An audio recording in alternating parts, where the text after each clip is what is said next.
नमस्कार दोस्तों, जैसे कि हमने पहले भाग में देखा था कि सूर्यपुत्र कर्ण को आखिर कितनी बार अपमानित होना पड़ा।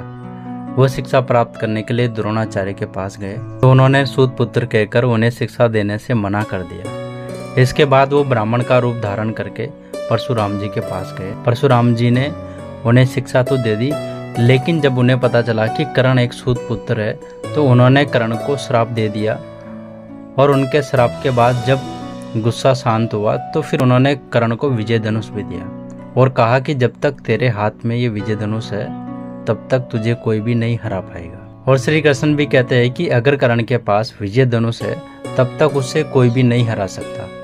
मैं तो क्या, तीनों लोग मिलकर भी उसे नहीं हरा सकते। और श्री कृष्ण जानते थे कि अगर कर्ण के पास कवच और कुंडल रहेंगे तो इसका वध होना नामुमकिन है।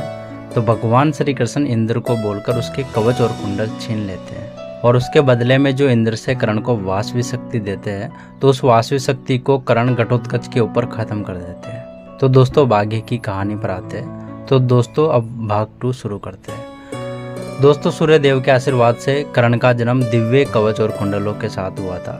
कर्ण का कवच अमृत से बना हुआ था। कहा जाता है कि जब तक कर्ण के शरीर में दिव्य कवच और कुंडल था तब तक कर्ण को किसी भी तरह मारा नहीं जा सकता था। इसलिए देवराज इंद्र एक ब्राह्मण के वेश में आकर कर्ण का कवच और कुंडल मांग लिए थे और दानवीर कर्ण बिना कोई सोच विचार किए उन्होंने अपना कवच दान दे दिया था। भगवान विष्णु के सुदर्शन चक्र जब किसी पर फेंका जाता है तो वो उसका विनाश करके ही लौटता था। सुदर्शन चक्र इतना शक्तिशाली था कि इसकी तुलना सिर्फ महादेव के त्रिशूल के साथ ही की जा सकती है। लेकिन फिर भी अगर कर्ण के पास अपना कवच और कुंडल होता तो सुदर्शन चक्र भी से भेद नहीं सकता था।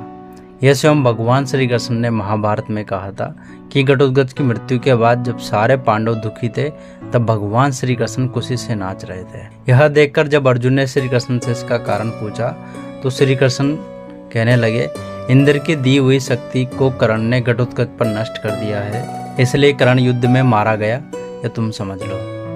युद्ध में कार्तिकेय के समान शक्तिशाली कर्ण के सामने कोई भी खड़ा नहीं हो सकता था। सौभाग्य की बात तो यह है कि कर्ण के कवच और कुंडल छीन लिए गए। उसकी अमोघ शक्ति भी घटोत्कच पर गिरकर नष्ट हो गई। अगर कर्ण कवच और कुंडल के साथ लड़ने आते तो वह देवताओं के साथ साथ 3 लोकों को भी जीत लेता।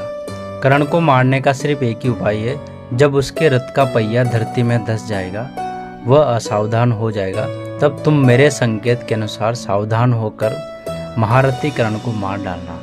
अगर कर्ण युद्ध में शस्त्र उठा लेगा तो वज्रधारी इंद्र भी कर्ण को नहीं मार पाएंगे। दोस्तों, भगवान श्री कृष्ण की इन बातों से तो साबित यही होता है कि अगर कर्ण के पास कवच और कुंडल होता तो श्री कृष्ण के सुदर्शन चक्र भी से नहीं बेच सकता था।